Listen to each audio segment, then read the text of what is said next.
여러분 안녕하십니까? 라디오 전망대 송유라입니다.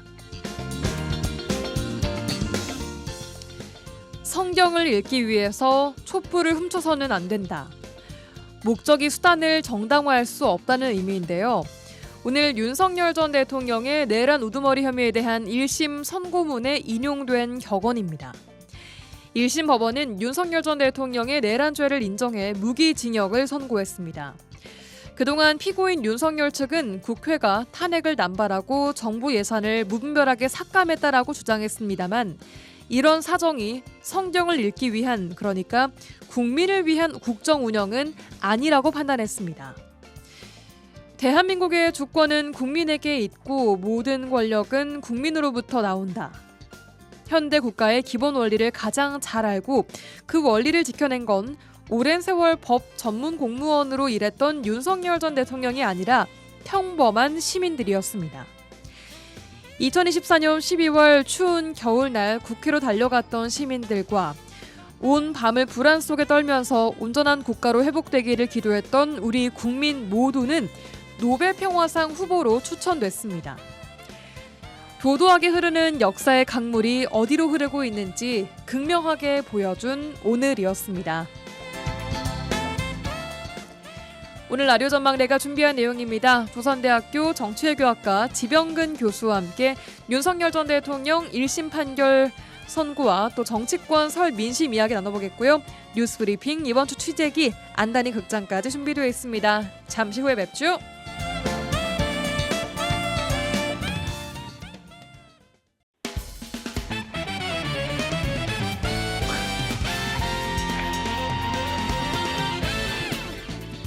라디오 전망대가 2월 19일 목요일에 준비한 내용 출발합니다. 지역 뉴스부터 정리해보죠. 뉴스 브리핑 여성신문의 장봉현 기자와 함께합니다. 나와 계십니까? 네, 안녕하세요. 장봉현입니다. 네, 안녕하세요. 네. 첫 뉴스입니다. 전남 광주 특별시 출범에 맞춰서 전남 동부권에 반도체 산단이 들어와야 한다는 요구가 큰데요. 순천과 광양 등 전남 동부권 내 지자체 장들이 요구하는 반도체 산단 입지가 달라서 SNS상 기싸움도 지난주에 이슈가 됐었습니다. 그 이후 소식 좀 들어보겠습니다. 우선 두 시장이 엇갈린 부분부터 다시 정리를 해주시죠. 순천시는 일찌감치 순천 해룡과 광양 세풍에 걸쳐 있는 120만 평 규모의 미래 첨단 소재 국가산단 후보지에 재생에너지 100%, 즉 아리백 반도체 국가산단을 유치하자고 전남도에 공식 건의를 한 뒤에 여론 조성에 힘쓰고 있습니다. 네. 그리고 순천시는 태스크포스 시 직제상 반도체팀, 또 외부 자문단 등 지원 체계도 갖췄는데요. 일단 순천시가 요구하는 부분은 미래 첨단 소재 국가산단 후보지에 유치를 하자. 네, 맞습니다. 예. 반면 정인화 광양시장은 여수시에 속한 율촌 2산단을 조기에 조성을 해서 반도체 산단을 유치해야 한다, 그렇게 제안을 했습니다. 예. 광양시는 해룡 세풍 미래 첨단 소재 국가산단 후보지를 2차 전지 특화 산단으로 육성하는 구상이 흔들릴 것에 대해서 우려를 하고 있는 건데요. 해룡이나 세풍의 2차 전지 율촌 2산단은 반도체로 특화를 해야 된다. 각각. 그런 게 정인화 예. 시장의 주장입니다. 예. 그리고 율촌 2산단 부지를 보유한 여수시도 반도체를 지목하진 않았지만 산업용지 부족 문제 해소를 위해서 율촌 2산단을 국가산단으로 지정해 달라는 건의 활동에 돌입을 했습니다. 자, 각 지자체별로 지금 입지를 두고 다른 입장을 보이고 있는 상황입니다. 나름의 논리가 있는 것으로 보이는데 도는 일단 어떤 반응 보였는지도 궁금합니다. 네, 전남도는 순천시와 비슷한 입장을 보였습니다. 김영록 전남지사는 최근 순천에서 열린 행정통합 타운홀 미팅에서 미래 첨단 국가산단이 있는데 율촌의 반도체 산단을 만들자는 데는 동의하기 어렵다. 그러면서 광양시와 반대 입장을 보였는데요. 예. 광양 순천에 예정된 국가산단 120만 평을 210만 평, 220만 평으로 늘릴 수 있으면 거기에 여러 가지 산단을 빠르게 조성해야 한다, 그렇게 말했습니다. 자, 그런데 일각에서는 정인화 광양시장의 그 제시한 입지, 즉 율촌 2, 3단에 조성해야 한다는 구상이 현실성이나 현장감이 좀 떨어지는 것이 아니냐, 이런 지적이 나오고 있다고요. 네, 맞습니다. 왜냐하면 이미 타당성 절차를 마친 국가산단 후보지가 있는 상황에서 장기간 지연 중인 일반 산단을 대안으로 제시한 것이 과연 적절하냐 그런 문제제기거든요. 예. 정 시장은 앞서 제가 말씀드린 대로 순천대학교에서 열린 그 행정통합 타운홀 공청회에서 율촌 이산단은 불가능하지 않다. 그러면서 조기 조성과 추가 확장 가능성을 언급을 했었습니다. 예. 해양수산부 용역이 중단된 상태지만 의지만 갖고 추진하면 가능하다. 그런 취지로 필요하다면 율촌 3산단까지 포함해서 반도체 3단으로 조성을 해야 한다. 그렇게 밝혔습니다. 예. 그렇지만 현실적으로 율촌 2산단은 매립에 필요한 준설토 확보 문제로 민간 시행자가 이미 사업을 포기한 이후 장기간 지연 상태에 지금 놓여 있거든요. 또 매립과 기반 조성 일정이 명확하지 않은 상황에서 국가산단 지정 절차를 새로 밟아야 하는 그런 구조입니다. 예. 일반 산업단지인 율촌 2산단을 반도체 국가산단으로 전환하기 위해서는 전력, 용수, 환경인허가 등 여러 절차를 처음부터 다시 밟아야 한다. 이런 점도 부담으로 꼽힙니다. 네. 율촌 3산단 같은 경우는 상황이 더욱더 불투명한 상황인데요.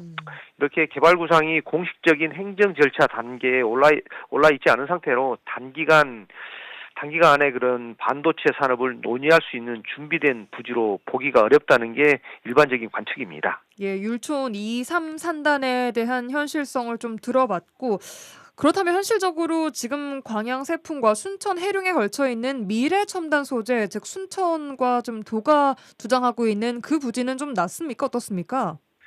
네, 반면에 순천 광양 일원에 있는 미래 첨단 소재 국가산단은 이미 국가산단 조성 타당성 검토를 마친 상태거든요. 예.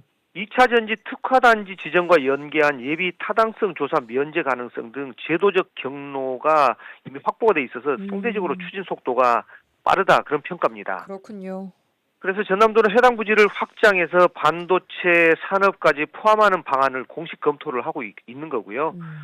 저번 공청회 현장에서도 김영록 전남지사는 반도체 산업은 속도가 핵심이다.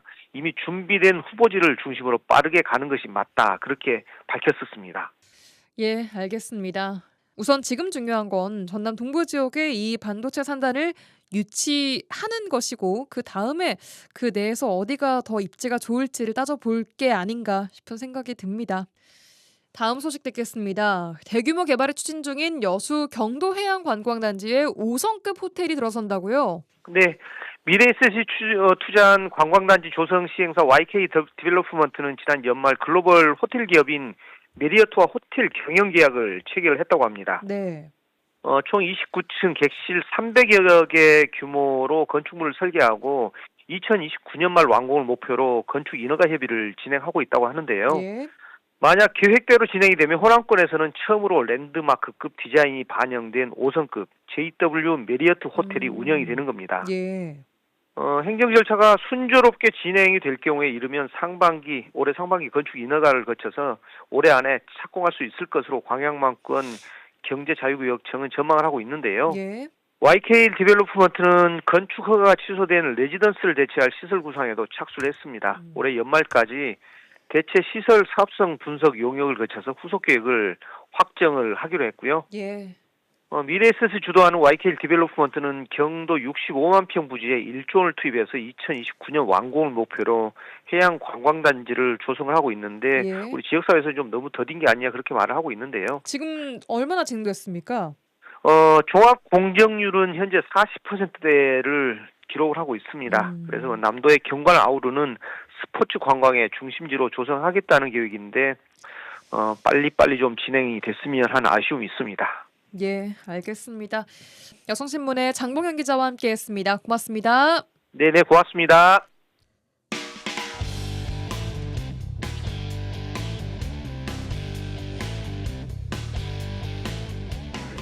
네, 이번 주 취재기 시간입니다. 여수 MBC 김단비 기자와 함께하겠습니다. 어서 오십시오. 안녕하세요. 반갑습니다. 네, 반갑습니다. 자, 어떻게 설 명절 연휴 잘 보내셨습니까? 네, 잘 보냈습니다. 당직을 했거든요. 자, 이번 주에 취재기에 오셨다는 것은 이번 주에 취재를 하셨다는 것이고 그 말인즉슨 당직 근무를 사셨다. 네. 자, 이번 주에 취재기 바로 들어볼 텐데 리포트 보니까 요즘에 조건 없이 필요한 먹거리들을 그냥 가져갈 수 있는 가게가 생겼다고 하는데 이게 정부의 새로운 지원 사업인 거죠? 뭡니까? 네, 맞습니다.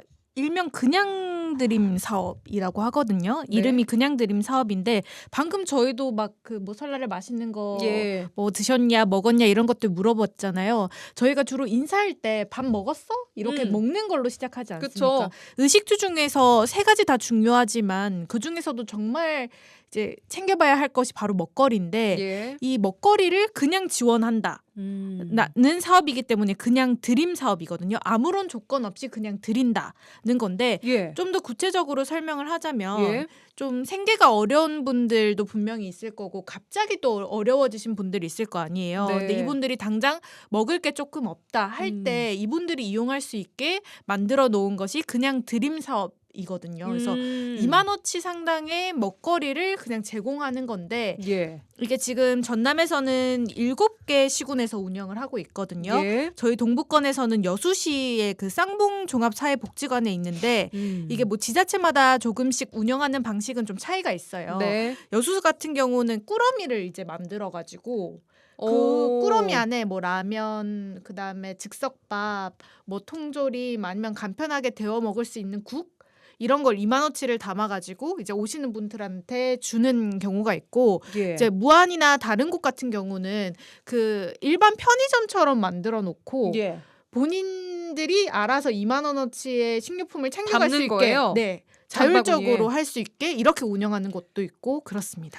아니 궁금한 게 그러면 일단 그 가게에 가서 뭐 신청서를 쓰고 소득 증명을 하고 이런 절차가 없이 네. 누구나 가서 저 생필품이 좀 필요하니까 가지러 왔습니다라고 하면서 2만 원어치의 생필품을 가져갈 수 있다라는 거죠. 맞습니다. 그 소득 증명이 필요 없고요. 신분증은 근데 원래 가지고 가야 돼요. 왜냐면은 기존에 또 푸드뱅크나 푸드마켓이라고 예. 좀 어려운 기초생활수급자분들한테 제공하는 이 복지 서비스가 있기 때문에 네. 이거랑 중복해서 지원은 안 되기 때문에 이분이 그 대상자인지 확인하는 용도 차원에서 신분증이 필요한 거고요. 예. 그 외에 이제 뭐 소득 증빙이나 이런 것들은 아예 필요가 없습니다. 없어요. 그리고 만약에 신분증이 없는 분들도 있을 수도 있잖아요. 네. 외국인 뭐 예예. 분들이라던가 아니면 노숙자분들은 음. 신분증을 잃어버렸을 수도 있으니까 이분들 같은 경우에는 신분증 없어도 가져갈 수 있습니다. 방문 즉시 그냥. 네네 맞습니다. 어허. 자 일단 전국적으로 시범 운영이 되고 있고 전남 지역에는 7개 곳에서 맞습니다. 운영이 되고 있습니다. 이게 어쨌든 단순히 어려운 이웃들에게 먹거리를 제공해 준다, 지원해 준다 이런 취지인 건가요? 일단 첫 번째는 먹거리를 지원하는 것입니다. 예. 최근 5년간 먹거리 물가를 봤을 때 20% 이상 급등을 했거든요. 네. 근데 물가가 20% 이상 증가한 거지 체감 물가는 더 크게 다가오지 않습니까? 특히 이제 소득이 낮을수록 전체 소득에서 먹거리를 차지하는 비중이 더 크다 보니까 네. 이 먹거리가 되게 중요한데 일단 첫 번째는 그 먹거리를 누구나 다 먹을 수 있게 누릴 수 있게 준다라는 게 이 사업의 첫 번째 목표고요. 네. 그 다음번에는 정말 어려운 분들에게 긴급 복지 서비스를 제공하기 위해서 또 연결하는 목적이 있습니다. 연결하는 목적은 뭐예요? 일단 물품 지원을 매개로 숨어있는 위기 가구를 찾는다는 건데요. 예. 복지 사각지대가 발생할 수 있잖아요. 그래서 예. 이 복지 사각지대에 놓여 있어서 그동안 복지 혜택을 받지 못했던 분들을 이 그냥 드림 사업을 통해서 찾아가지고 이분들이 어떤 것들이 추가적으로 필요한지를 발굴해서 실질적으로 그 다른 복지 서비스까지 연계할 수 있도록 지원하는 데 또 목적이 있거든요. 그래서 첫 번째 그냥 갔을 때는 뭐 예. 신분증만 있으면은 다 지원이 가능하고 예. 대신 이제 두 번째 방문할 때부터는 이제 상담을 의무적으로 해야 됩니다. 그렇게 해서 왜 이제 두 번째 방문하신 목적, 그 다음에 뭐 어떤 도움이 또 필요한지 이런 상담사를 통해서 상담을 받은 다음에 예. 정말 이분은 좀 복지 다른 서비스를 좀 제공해야 될 것 같다 하면은 읍명동 이제 복지팀으로 또 연결이 돼요.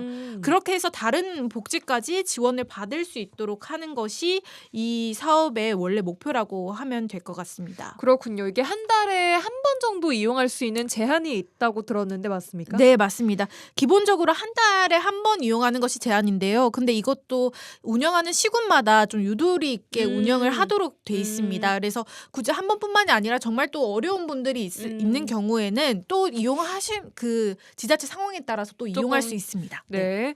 자, 그런데 일단 한 달에 한 번 이용을 하고 그 다음 달에 근데 또 왔어요. 만약 같은 분이. 네네. 그럴 경우에는 추가적인 상담이 들어간다는 거죠. 그래서 네, 이분이 맞습니다. 어떤 상황에 처해 있는지 또 맞습니다. 위기 가구가 아닌지 어떤 도움 필요한지 이런 것들을 조금 더 체계적으로 상담을 통해서 그렇죠. 지원할 수 있는 것들을 알아내겠다라는 것이 취지라는 거죠. 예, 맞습니다. 그래서 원스톱 지원 체계를 구축하는 것이 이 사업의 목표라고 돼 있거든요. 예. 그래서 물품 지원을 매개로 숨어 있는 위기 가구를 찾고 또 반복 이용 시에는 의무적으로 복제 상담을 하게끔 이렇게 돼 있고요. 물론 위기 가구를 찾는 것도 목표지만 아까 말씀드렸다시피 정말 내가 급하다. 이런 분들을 위해서 마련된 곳이기 때문에 그리고 가난하다는 것을 증명한다는 것 자체가 좀 힘들잖아요. 당연히 누려야 할 복지 혜택을 포기하시는 분들도 분명히 있을 수도 있거든요. 그런 것들을 이제 다 덜어내기 위해서 그냥 신분증만 있으면 누구나 이제 다 이용할 수 있다라고 보시면 됩니다. 그렇군요. 실제 현장에 다녀오셨을 것 같은데 이용자들 반응 또 어떤 분들이 주로 이용을 하고 계시던가요? 먼저. 주로 이제 어르신분들이 좀 많이 오시더라고요. 예. 뭐 같이 오신 분들도 있고 따로 오신 분들도 있고 그리고 어르신분들도 많지만 또 이제 또 그 개 중에는 중장년층 어르신은 아닌데 그런 분들도 이제 오셔가지고 받아가시는데 이게 매일마다 여는 게 아니에요. 아, 그래요? 일주일에 2번 정도 그 지자체마다 날짜가 정해져 있는데요. 예. 여수 같은 경우는 화요일, 수요일 오후 1시부터 3시 사이에 그 쌍봉 종합사회복지관을 찾아가시면 되는데요. 예. 많을 때는 한 5, 60명이 대기 번호를 이제 받아가지고 오, 받아가시고 하루에. 네네네. 예. 뭐 제가 갔을 때는 그 정도까지는 아니었지만 많을 때는 한 50명에서 60명 정도 찾아오신다고 하더라고요. 그렇군요. 오신 분들 반응은 좀 어떻습니까? 일단 되게 도움이 된다는 반응들이 많죠. 이런 제도가 사실 작년 12월부터 시범 도입이 됐기 때문에 뭐 예. 아직 모르는 분들도 많지만 일단 알고 찾아오신 분들은 정말 많이 도움이 된다라고 말씀들을 많이 해주셨고 예. 또 주위에도 좀 얘기를 해줘야 되겠다 이런 반응들이 있었습니다. 네, 아직 초기여서 많은 분들이 모르실 수도 있을 것 같은데 초반에 이 정책 나왔을 때 너무 포퓰리즘 정책이 아니냐라는 우려가 나왔습니다. 아무나 다 가져갈 수 있으면 이거 외제차를 끌고 와서도 가져갈 수 있는 것이냐? 이거 무료니까 그냥 금방 돈 날 것이다. 이런 걱정의 목소리가 나왔었는데 실제 현장은 좀 어떻습니까? 네, 이런 말들이 나왔었던 것도 저도 알고 있는데요. 실제로 근데 이렇게 막 뭐 외제차 타고 와서 뭐 가져간다거나 누구나 봐도 좀 괜찮은데 이제 와서 가져간다거나 그런 상황은 이제 없다고 그 운영하는 측에서는 예. 얘기를 하더라고요. 예. 그리고 또 이게 힘든 부분이 뭐냐면 이제 뭐 한 번 가져가고 2번, 3번 이렇게 아니면 이 지역 가서 받아가고 또 저 지역 가서 네. 받아가고 이런 경우도 있을 수도 있잖아요. 네네네. 근데 이게 방지가 돼 있는 게 뭐냐면 전산 시스템을 활용하도록 돼 있습니다. 그래서 이용하신 분은 자동적으로 전산에 등록이 돼서 체킹이 되는 거예요? 네, 중복 이용을 실시간으로 방지를 일단 하고 있고요. 그래서 예. 여수에 탔다가 또 뭐 인근 시군에 가서 또 가져갔다가 어허허. 이런 일은 이제 발생할 수 없다. 그 전산 시스템을 활용하고 있다. 또 이렇고 모자랄 수도 있잖아요. 준비한 무료니까. 물량이 부족할 수도 있잖아요. 근데 정말 부족해서 나는 이게 너무 필요한데 못 받아가시는 분들도 분명히 생길 수 있어요. 이럴 경우에는 대기자 관리 시스템이라고 또 운영이 돼요. 그래서 전국 물량을 전국적으로 실시간으로 이제 모니터링을 하고요. 예. 그다음에 물량이 부족해서 못 받아가신 분들이 연락처를 남기게 되면 또 이제 물건이 생기면 그쪽으로 연락을 해서 드리기도 하고 그리고 이 그냥 드림 사업 말고 아까 푸드뱅크 푸드마켓이라는 사업도 있다고 말씀을 드렸잖아요. 여기서 물건을 또 이제 가져오기도 한답니다. 혹시나 부족하거나 모자란다고 하면 푸드뱅크나 푸드마켓에서 이제 물건을 좀 가져와서 또 나눠드리고 이런 시스템이 전산 시스템이 잘 구축이 돼 있는 것 같습니다. 나름대로 체계를 잘 갖춰 나가고 있다라고 네. 좀 해석이 됩니다.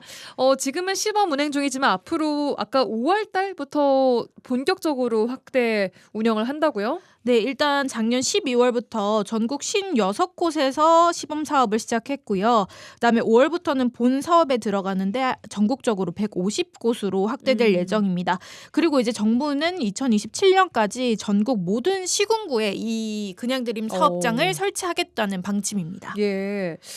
사실은 이게 새로운 복지 모델이라고 할 수 있을 텐데 이게 앞으로 잘 자리를 잡아 나가려면 또 어떤 것들을 잘 해 나가야 될지 또 앞으로 어떤 의미로 다가올지 궁금합니다. 일단은 뭐 첫 번째 그냥 가져가시는 분들 그 분들의 먹거리를 보장한다는 것도 있지만 정말 또 중요한 거는 위기가구를 찾는 거지 않습니까? 예. 그래서 이번에 사후 관리를 통해서 또 전국적으로 좀 잘 된 사례를 보니까 예. 에너지 취약계층을 발굴해서 전기료랑 난방비를 지원한 사례가 있더라고요. 그래서 에너지 바우처를 또 제공하는 사례가 있더라고요. 그래서 이렇게 정말 그 도움이 필요한 가구를 찾아서 어떤 도움이 필요한지를 파악해서 그렇게까지 확장하는 것. 그래서 결국에는 그 복지의 사각지대에 놓인 분들을 점점 좁혀 나가는 것이 이 제도가 나아가야 할 방향이 아닐까 생각됩니다. 예, 알겠습니다. 자, 오늘은 여수 MBC 김단비 기자와 함께 그냥 드림 사업 관련해서 들어봤습니다. 고맙습니다. 감사합니다.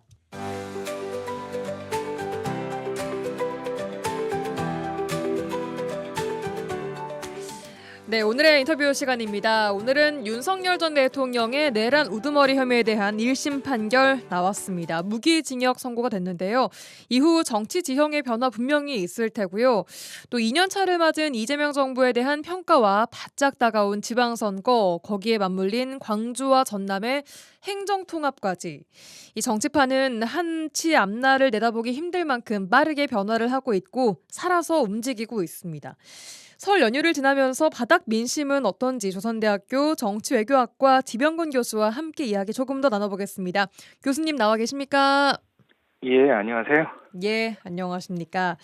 자, 먼저 오늘 있었던 윤석열 전 대통령 내란 우두머리 혐의에 대한 무기징역 선고 판결 결과부터 좀 들어보겠습니다. 어떻게 보셨습니까?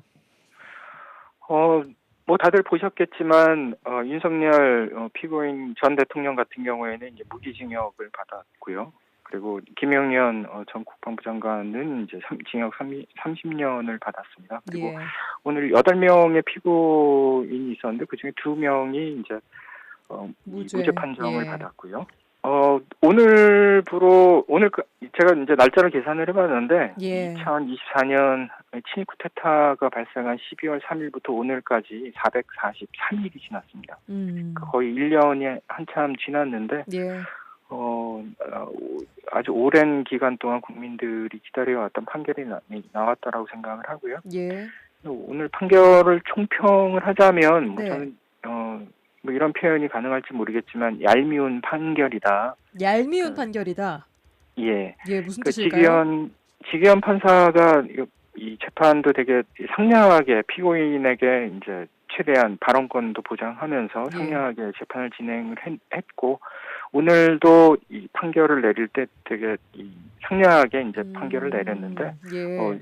근데 결과는 이제 무기징역을 내리는 그래서 윤석열 피고인 입장에서는 굉장히 얄미운 판결이다라고 얘기할 수 있을 것 같고요. 피고인 입장에서 예. 그리고 또 다르게는 보다 더 그 중한 판결을 기대했던 분들한테도 뭐 저는 얄미운 판결이다라고 생각을 하는데 예. 오늘 판결문을 이제 설명을 지기현 판사가 했는데 예. 어떻게 보면 굉장히 상식적으로 최소한의 어떤 이 범법 행위에 대한 인정을 했다. 그래서 조금 아쉬운 부분이 있다. 뭐 그런 차원에서 얄미운 판결이다라고 얘기를 할 수 있을 것 같습니다.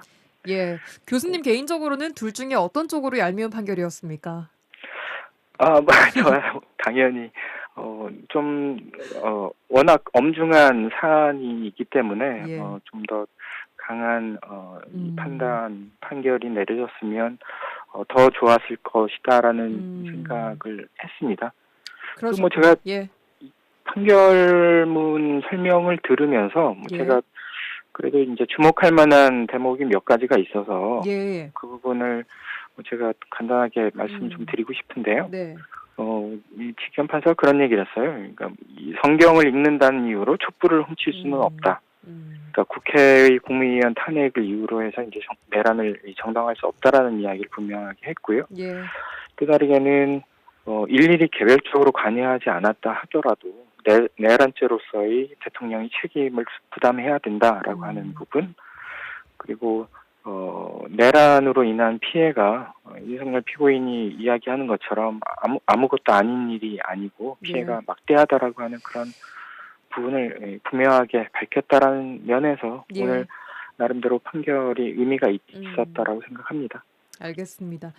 자, 오늘의 판결 이후 이제 앞으로 정치 지형 변화 어떻게 좀 될 거라고 보십니까? 무엇보다도 그동안 윤석열 전 대통령을 옹호해왔던 소위 국민의힘 내부에서의 친윤 세력의 입지가 더 좁아질 것이다라고 생각을 하고요. 예. 이 반대 측면에서 보면 이제 민주당 독주 체제가 저는 상당 기간 지속되지 않을까 그런 생각을 합니다. 혹시 보수 지지했던 분들도 앞으로 이 지지를 더불어민주당 쪽으로 좀 옮겨갈 가능성도 있을 거라고 보십니까? 어떠세요? 뭐 정책자들이 많이 이야기하는 것 중에 하나가 이제 그 정당 지지는 쉽게 변화하지 않는다라고 하는 거잖아요. 한번 민주당 지지자는 이제 끝까지 이제 민주당을 지지하고 한번 국민의힘 지지자는 끝까지 국민의힘 지지를 한다라고들 이제 상식적으로 이야기를 해왔는데 예. 지금 국민의힘이 보이고 있는 모습을 보면 예. 어떻게 보면 극우적인 행보를 계속 밟아가고 있고 가속화시키고 있다라는 생각마저 들 정도로 그런 행보를 보이고 있는데 예. 지금 보이는 그런 모습이 장기화가 된다면 저는 중도 보수층 또는 온건 보수층이 민주당으로의 지지로 전환할 가능성도 전혀 없지는 않다라는 생각이 드네요. 예, 알겠습니다. 오늘 선고는 그렇고 이제 전반적인 민심 좀 살펴보겠습니다. 그 전에 집권 2년째를 맞은 이재명 정부에 대한 평가부터 좀 들어볼까요, 교수님? 집권한 지 뭐 절반도 지나지 않았는데 뭐 아직까지는 이제 많은 국민들이 지지를 보이고 있다라고 생각을 하고요. 예. 뭐 여러 가지 이유들이 있겠죠. 뭐 경제적인 상황도 그래도 이제 잘 끌고 가고 있다라고 하는 부분도 이제 얘기를 할 수 있을 것 같고요. 민심은 좀 어떻게 읽으셨어요? 저 이번에 이제 설이라서 이제 서울을 뭐 제가 이 장모님 집에 다녀왔는데 예. 들었던 생각이 뭐냐면 그분들이 많이 얘기하시는 게 주식 얘기를 많이 하시더라고요. 주식이 많이 올라서 그거는 이제 다른 의미보다 이제 경제가 그래도 역동적으로 잘 예. 운영되고 있다라고 하는 뭐 그런 하나의 예. 지표로 이제 주식이 오르는 부분을 얘기를 하고 있는 걸로 봐서 예. 저는 이게 뭐 특히 이제 중산층의 입장에서 보면 이재명 정부가 나름 어느 정도 성과를 내고 있다라고 평가를 하고 있는 것 같습니다. 이번 설에는 약간 정치 얘기보다는 경제 얘기를 더 많이들 하신 것 같아요. 좀 공감하십니까? 뭐라 그러죠? 이 정치에 대한 피로감이 워낙 커서 예. 저도 이제 제가 전공이 정치학이지만 이제 정치는 더 이상 보고 싶지 않다라고 하는 어떻게 보면 계속 반복되는 이 재판에 관련해서 예. 반복되는 이야기들이 이제 언론을 통해서 전달이 되고 있는데 그것보다는 이제 뭐 새로운 이야기를 듣고 싶어하는 뭐 이런 부분이 있었고요. 뭐 최근에 이제 이 동계올림픽 있어서 그나마 어느 정도 위로가 됐었다라고 생각을 합니다. 그마저도 옛날만큼은 또 그 올림픽 열기가 느껴지지 않았다라고 저는 좀 느껴지긴 하던데. 그런 부분도 분명히 있는 것 같습니다. 자, 그렇다면 이제 더불어민주당에 대한 설 민심은 좀 지역의 민심 어떻게 파악하셨습니까? 정청래 당대표가 이제 조국혁신당과 통합을 추진하면서 당내 갈등이 심화가 됐었고 그것 때문에 이제 여러 가지 이제 뭐 지역에서도 이제 반론이 제기되기도 했고 그리고 이 통합 행정통합과 관련해서도 이제 의견이 갈라지면서 이제 예. 민주당에 대한 비판적인 이야기들도 많이 제기가 됐다라고 생각을 하고요. 네. 또 다르게는 조국혁신당 쪽에서 그런 얘기를 많이 했던 것 같은데 이제 예. 그 개혁에 대한 이야기들이 많이 실종이 되고 예를 들면 이제 선거법 개혁이나 그러니까 군수정당에게 유리한 정치 개혁을 약속했음에도 불구하고 그걸 예. 이행하지 않고 있다라고 하는 비판적인 여론들도 계속 제기가 되고 있기 때문에 예. 더불어민주당이 여전히 이제 많은 국민들로부터 지지를 받고 있지만 예. 비판적인 목소리에 귀를 좀 기울여야 된다라고 생각합니다. 조국혁신당 얘기가 나와서 좀 이어가 보겠습니다. 일단 민주당과 조국혁신당이 겉으로는 좀 연대를 하자고 하면서도 내부적으로는 치열한 기싸움이 좀 치러질 것 같은데 이 두 당 어떻게 될 거라고 좀 보십니까? 선거 전에 뭔가 변화가 추가적으로 있을 거라고 보세요? 어떠세요? 시기적으로 보면 지금 뭐 당대당 통합은 뭐 이미 물 건너간 얘기가 돼버렸는데 그거는 좀 어려울 것 같고요. 예. 그래도 이 후보 단일화 시도는 계속 있지 않을까라는 생각을 합니다. 그래요? 그 이후에 예. 각 당이 후보를 공천을 해서 예. 그래도 뭐 연대할 수 있는 부분이 있다라고 한다면 예. 이제 그런 부분을 좀 시도하지 않을까. 뭐 음. 특히 뭐 부울경 지역 같은 경우에는 그럴 가능성이 좀 있다라고 생각을 하고요. 예. 저는 이번 지방선거는 뭐 여러 가지 이유가 있겠지만 예. 뭐 저는 뭐 미리 예단하기가 쉽지는 않겠지만 예. 뭐 저는 국민의힘이 대우 경북을 제외하고 얼마나 이 광역단체장을 가져갈 수 있을까 뭐 저는 굉장히 부정적으로 보고 있고요. 민주당이 이제 이 총선에 이어서 대선 그리고 뭐 지방선거까지 압승할 것이다. 상당히 압승하지 않을까라는 생각을 합니다. 근데 일단 아까 얘기한 것처럼 조국혁신당하고 연대를 할 수도 있고 뭐 노력들이 있을 것이다라고 했지만 일단 지방선거 전까지는 뭐 연대가 없다고 쳤을 때 전남 지역에서 조국혁신당이 지금 민주당을 이길 수 있는 곳들은 얼마나 될 거라고 좀 보세요? 저는 그 조국혁신당이 지역에서 어느 정도 입지를 다질 수 있는 것은 예. 후보를 유능한 후보를 얼마나 영입할 수 있느냐에 따라서 달라질 수 있다라고 생각을 하고요. 후보 개인의 역량. 뭐 지명도가 높은 후보를 얼마나 공천할 수 있느냐라고 하는 부분이 중요하다라고 생각을 하고요. 예. 근데 그럴 가능성이 지금 워낙 정치가 양극화되면서 예. 이 민주당 쏠림 현상이 계속 유지가 되고 있고 그런 상황에서 조국혁신당이 인재 영입을 비롯해서 새로운 입지를 다지기가 굉장히 어려운 상황이다라고 생각을 합니다. 그런 면에서 저는 뭐 굉장히 가정적인 얘기이지만 예. 만약에 이제 조국혁신당이 판을 좀 바꾸려고 한다면 예.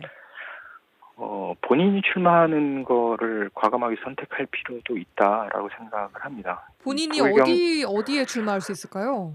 뭐 함부로 얘기할 수 있는 건 아니지만 저는 이 통합단체장 후보로 출마를 하거나 어느 지역? 전남, 광주? 호남도 저는 가능하다. 광주 전남도 가능하다라고 생각을 하고요. 그래요. 그리고 부울경 지역도 뭐 저는 가능하다라고 생각을 합니다. 다만 이제 조국 대표의 성향상 굉장히 저는 과감한 시도보다는 이제 조심스럽게 좀 조심스럽게 이제 하나하나 이제 쌓아가는 스타일이다. 그런 시도를 할 수 있을까라고 하는 부분에 대해서는 여전히 이제 의문점이 있지만 그런 그게 거의 유일하게 호남 지역에서 남은 변수가 되지 않을까 그런 생각을 합니다. 알겠습니다.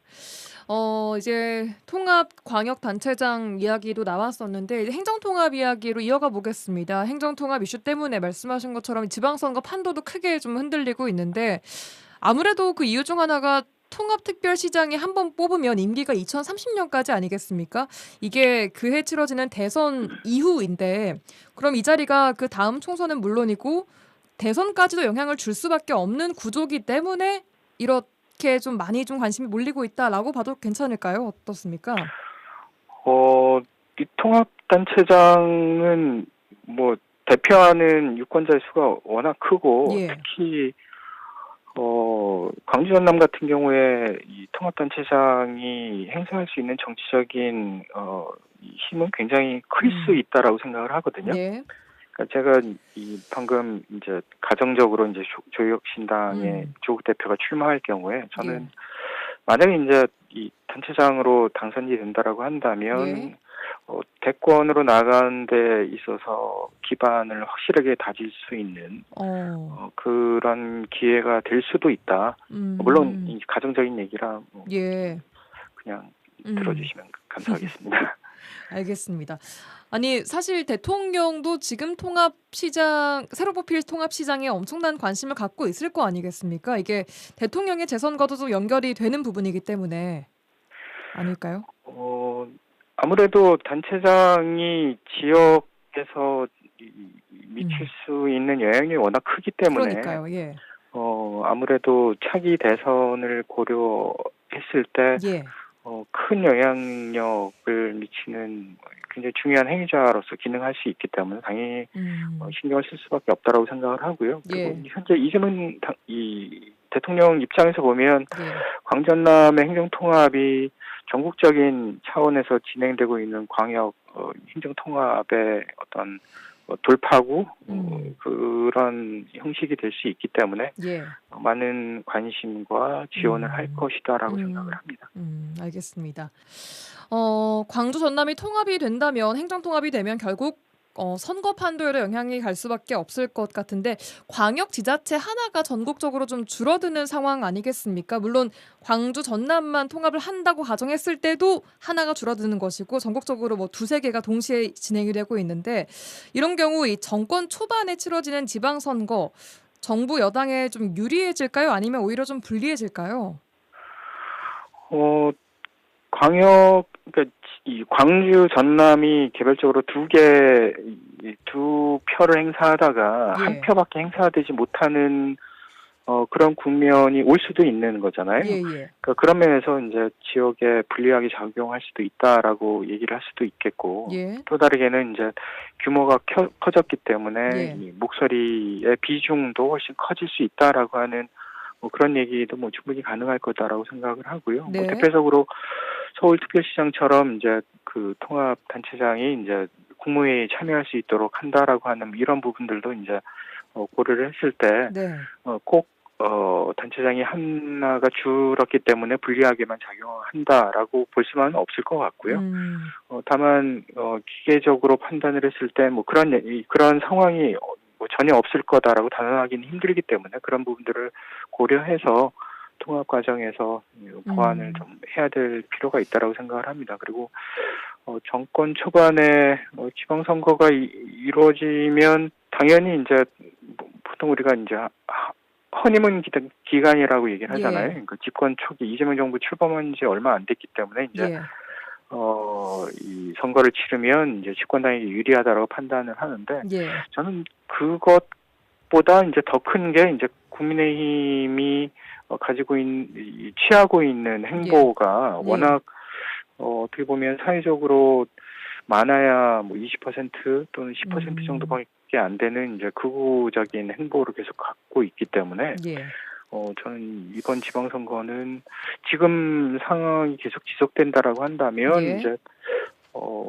눈 감고도 민주당의 승리를 예측할 수 있지 않을까 그런 생각을 합니다. 통합과 상관없이요? 지역 통합과? 통합하고는 저는 직접적인 연관이 크지는 않을 것이다라고 생각을 합니다.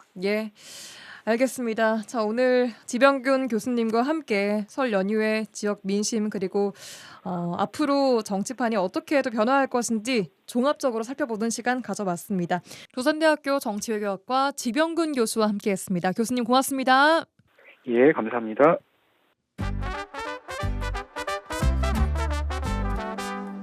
안단이 여사하고 함께하는 안단이 극장 헐쑥 안단이 여사님 새해 복 많이 받으셨어요? 아이고 지도 왔냐. 뭘 자꾸 잘한다고 보시는 거예요? 아이 그 밀라노 꽃지다 영상. 네? 뭐요? 아이고 그 밀라노에서 하고 있는 동계 올림픽 네. 지금 올림픽 하고 있어요? 어이, 그 쇼트트랙 3000m 계주 봤냐? 아이고 잼나갖고 또 돌려보고 있다. 막판에 역전한 뒤 그렇게 잼나더란께. 심석희가 요 힘이 좋은 게 최민정이를 팍 밀어줘뿌려. 글드만 2위로 쫙 올라가쁘대. 근데 마지막이 히트요 히트. 길리 선수가 마지막 주자였단 말이다. 근데 쌩 하고 막 달려뿐디 어머 뒤 선수들 따라오도 못하더란 게. 그 인터넷에서 람보르길리 하는 게 그 길리가 선수 이름이에요? 예 길리. 아이고 근데 니 진짜 관심 없다. 슈퍼카처럼 빠르다고 붙여준 별명 아니냐. 1등으로 들어오면서 금메달을 얻는데 아이고 대한민국 만세다. 이거 절로 나오더란게. 겁나 시원하더라고. 저는 이번 동계올림픽 관심이 좀 안 생기더라고요. 제가 지역 뉴스는 다 파악하고 있는데 아이고 이건 잘 모르겠어요. 명절에 가족들하고 다 모여갖고 만난 거 먹으면서 으쌰으쌰 잘한다 대한민국 요라고 응원하는 맛이 또 일품 아니냐. 근데 요번 올림픽은 통 그런 맛이 안 나기는 해. 진짜 왜 그럴까요? 아니 이번 동계올림픽은 유난히 좀 더 조용한 것 같은데 저도 그렇고 이번만큼은 좀 관심이 안 간 거는 처음이에요. 예. 주변에도 올림픽 했어? 이 반응이 좀 더 많은 것 같은데 시차가 안 맞아서 그런가? 뭔가 시끌벅적한 기분이 없는 느낌이랄까. 이번에 올림픽 중계를 해준 디가 TV에서는 한 군데밖에 없던디. 그래서 그런가 경기 보는 것이 좀 참아 힘들더라고. 그런가 봐요. TV에서 채널 한 군데서만 하고 있어가지고 원래는 채널만 돌리면 여기저기서 다 중계해주니까 골라보는 맛이 있었는데. 웃게 말이다. 그래갖고 요번에 첫 금메달 놓친 거 아니여. 중계를 안 해줘갖고. 에? 첫 금메달인데 실황으로 중계가 안 됐어요? 그래 그 고등학생 최가원 선수 3차전에서 역전을 해불면서 금메달을 딴 건디 1, 2차전까지는 엎어져 버려갖고 성적이 부진했다더만. 헐. 그래갖고 그 인기 좋은 다른 종목으로 중계를 돌린 거 아니여. 에휴 아깝게 됐지. 금메달 땄다고 자막으로만 속보 내주더라. 아니 그 순간 보여주려고 중계하는 거 아니에요? 자막으로 볼 거면 그냥 뉴스 보지 안 그래요? 예. 중계하는 의미가 없네. 어쩌다가 이렇게 독점 중계가 된 거예요? 그짝 방송사서 동하계 올림픽은 32년가정, 월드컵은 30년가정 이 중계권을 거금을 주고 확보를 했단 말이다.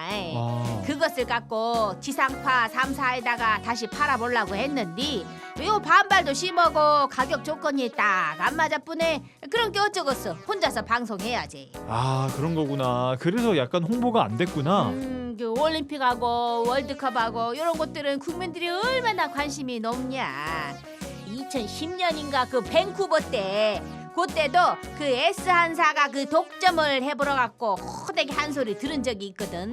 네. 물론 어떤 방송사든 다 기업체께 돈이 엮여 있고 우리가 그 속까지는 알 수 없다마는 무엇보다 국민이 올림픽이나 월드컵 이런 거는 좀 쉽게 볼 수 있어야 되지 않겠냐. 그럼요. 당연하죠. 이 방송사들끼리 갈등이 더 심해지는 거 아니에요? 이러다가 법적으로 독점을 못하게 해야 되는 것 같은데 돈만 내면 다 되는 세상인가? 올림픽도 나중에는 돈 내고 보게 생겼어요. 아이고 그러면 안 되지. 지금 유럽 축구가 그렇잖아요. 아무튼 간에 요렇게 서로 싸우는 것도 영 볼성 사납더라. 온 국민이 응원을 해야 하는 판에 말이오. 니는 올림픽이 언제까지인가? 우리나라가 지금까지 메달을 몇 개 땄는지는 아냐? 몰라요 사실. 아이고 23일에 끝난다 올림픽. 그래도 선수들 열심히 뛰고 있으니까. 아마 그래갖고 둘 세 개 벌써 7개나 메달을 딱 불었어. 일정 보니까 좀 남은 경기들 꽤 있네요 지금 보니까. 저 정리 좀 해봐봐라. 우리라도 뭐가 남았는가 좀 알려줘야지. 볼게요. 이번 대회 남은 주요 종목 보면은 오늘 밤에 컬링 남녀 경기 있고요. 그거 재밌어. 스피드 스케이팅, 피겨 스케이팅 여자 싱글 프리, 또 프리스타일 스키랑 토요일 쇼트트랙 여자 1500m, 쇼트트랙 5000m 남자 계주, 기대되는데요, 아이고 이거? 재밌겠다. 에이. 아이고 뭐 남들이야 뭐 다들 그러지 조용한 올림픽. 근데 뭐 우리가 시끄럽게 응원하면 안 되겠냐? 아, 그럼요. 그제? 예. 우리 선수들 끝까지 다치지 말고 대한민국 빛내고 오시오. 대한민국. 짜짜짜짜짜. 아이 참 근데 진호야, 니 근데 그것은 아냐? 월드컵 좋아하지? 그럼요. 월드컵 좋아하죠. 이번 6월달에 북중미 월드컵을 한뒤 그것도 독점 중계다잉. 네? 에?